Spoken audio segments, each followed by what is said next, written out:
Brother Ronnie and Johns is taking care of the place while Sister Jennifer is in Washington, D.C. Oh. Give Sister Jennifer a big hand.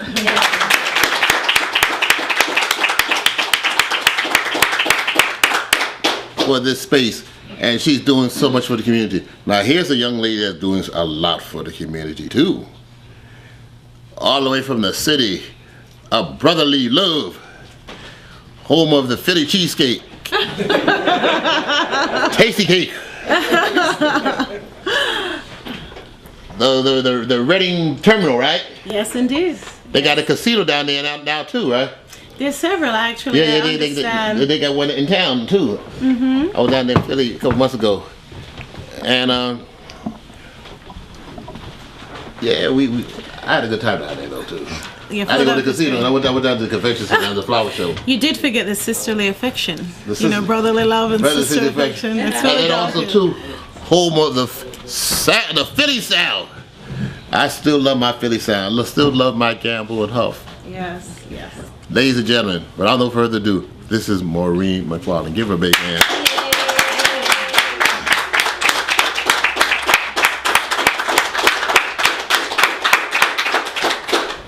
Thank you for having me. It's great. Yes.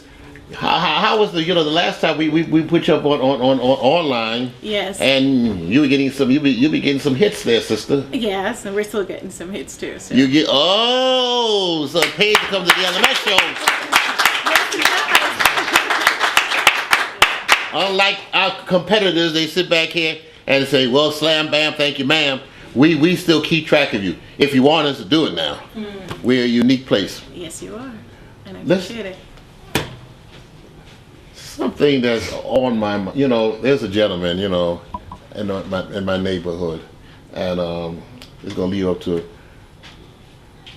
He got caught on the wrong corner, and as a result, getting caught on the wrong corner, the police took him in, and he had to spend at least 2 days in jail. I tell him that too. When the police is looking for a quota, Yeah. But also too. It's the prison system.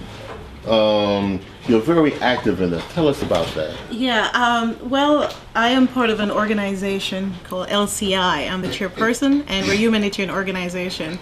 And one of the things that we do is we work within the Philadelphia prison system. We actually create curriculum for the prison system, and so we go in and teach. Right now we're in the male population.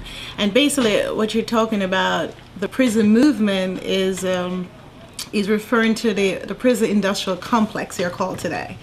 And basically what that is how the prison that was once run by the government is now privatized.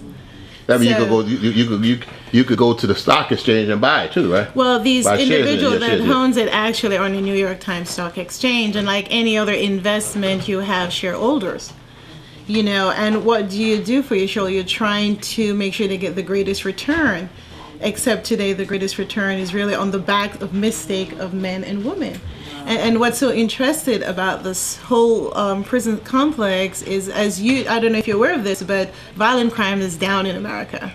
But yet the incarceration rate has increased tremendously. But it's number one though in the world, right? Well, America's incarcerated more people in the world than any other nation, including China, which have more people than we do. Yeah, they have about over 8 people. Right, and of course 60%, the highest population in terms of race in the prison system, of course, is African American or minority, and Hispanic individual, and poor people.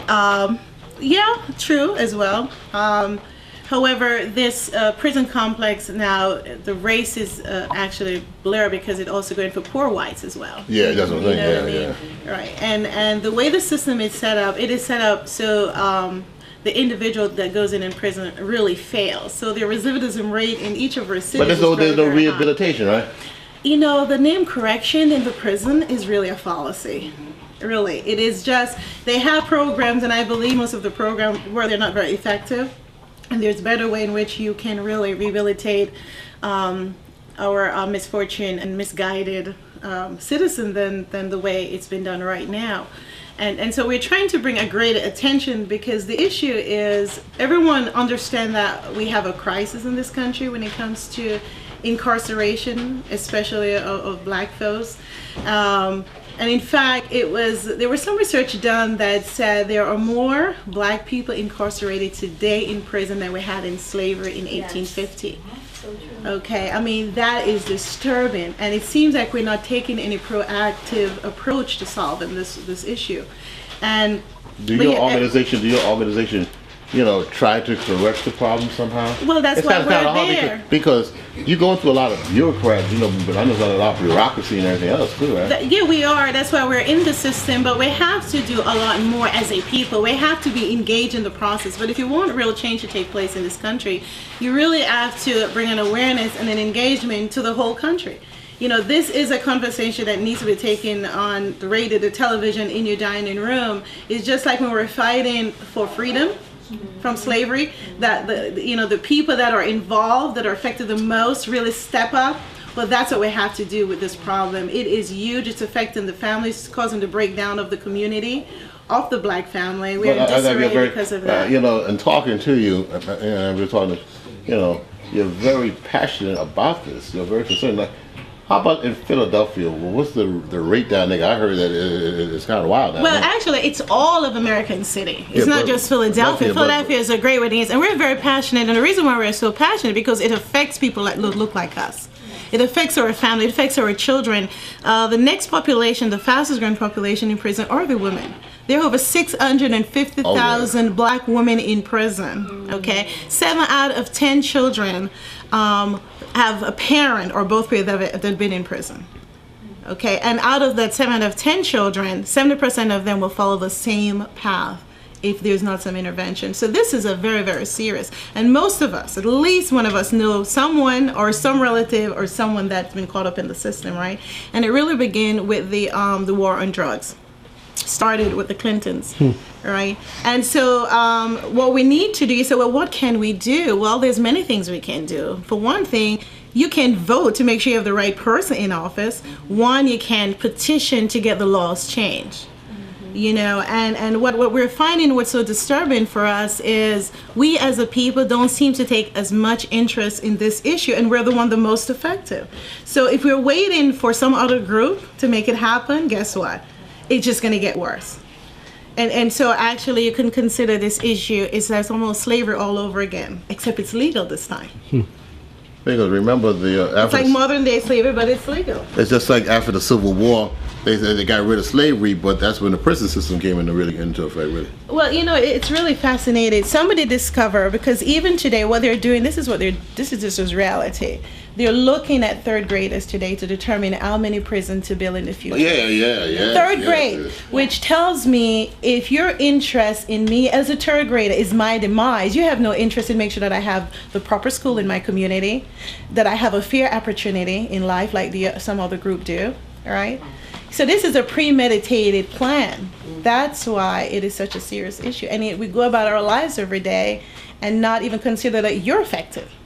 You may not be in prison, but you're still affected because you're part of the whole system. No, because you have to. You know what I mean? Where people, you have to go home and you have to walk these streets, and you meet people who don't have it together, and they're gonna get you. But guess what? You don't have to be somebody who don't have it together. The way the law are set up today, I have a friend who actually was jaywalking. And everybody jaywalk, right? Mm-hmm. But this particular officer decided to arrest her. She ended up spending almost 3 months. She couldn't even get out for jaywalking. Right. Now you may also be somebody who maybe have a drink and decide to drive. What if you get stopped and then your blood alcoholic level is a bit high? They can arrest you. You can end up sitting in jail just trying to go in front of a judge 3-4 months. So the policy is, as a matter of fact, 60% of the inmates in prison is in there for non-violent crime. Yeah, mostly. Yeah. They're there because maybe you have some kind of drug problem, addicted to drug, mental illness.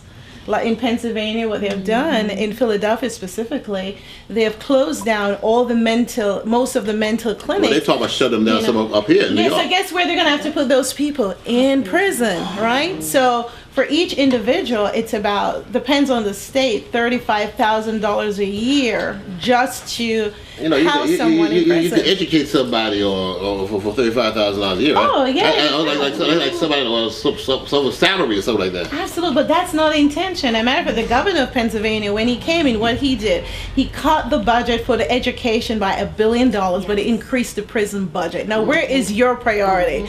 Does that tell us something? And yet, especially when there's election, not just the presidential election, even though that's important, but the midterm election is actually more important sometimes than the presidential election, because those that you put into power is what's going to determine the law. I want to say this, things. Like what you said, and this is very important, because we don't put politicians up here on the show. Maybe we put them on the online, but we don't put them up here on this show. But when it comes down to voting, the local people are the ones that are going to do you in faster than the President of the United States. I don't care who you have sitting in the White House. The local is going to do you in much more faster. And then you have to get to them. Absolutely. You have to make your voice heard. As a matter of fact, we've been trying to bring this issue to the forefront in the media. We've been trying to bring it in, even to do a documentary about this issue and make sure a human side of things. And we cannot get any support anywhere from anyone. And that's because we have no leverage. Nobody wants to put up the money to fund this project. I don't want to step on no one's blue suede shoes. But I'm going to step on them anyway. Okay, and we in Philadelphia. How about the black church? What part? Cause so they scare away from AIDS and everything else, and gay marriage and all that kind of stuff. They got a big voice on that. How about what's going on? What you're doing? Do you have support among them? Well, here's the thing, which is a little disturbing within our community. The church do involve what they call prison ministry, where they may go once a month with their church to minister to the inmate, which is great. It's a wonderful thing. What we do is a lot greater than that, a lot bigger than that. So you do your like 24/7, right? We actually create programs to go and change people's lives permanently. It's a behavioral program. But in addition to that, we recognize that we have to be advocates. So we advocate on behalf of those that are successfully complete our program. And advocate mean you have to fight for the rights of people and for the law to change, so everyone can have their just due. Understand? Now, someone on that note, we're going to bring you back. Okay. And we're going to discuss that issue. We would like to thank you so much for coming down. All right. Maureen McFarland from Philadelphia, Pennsylvania. Yeah.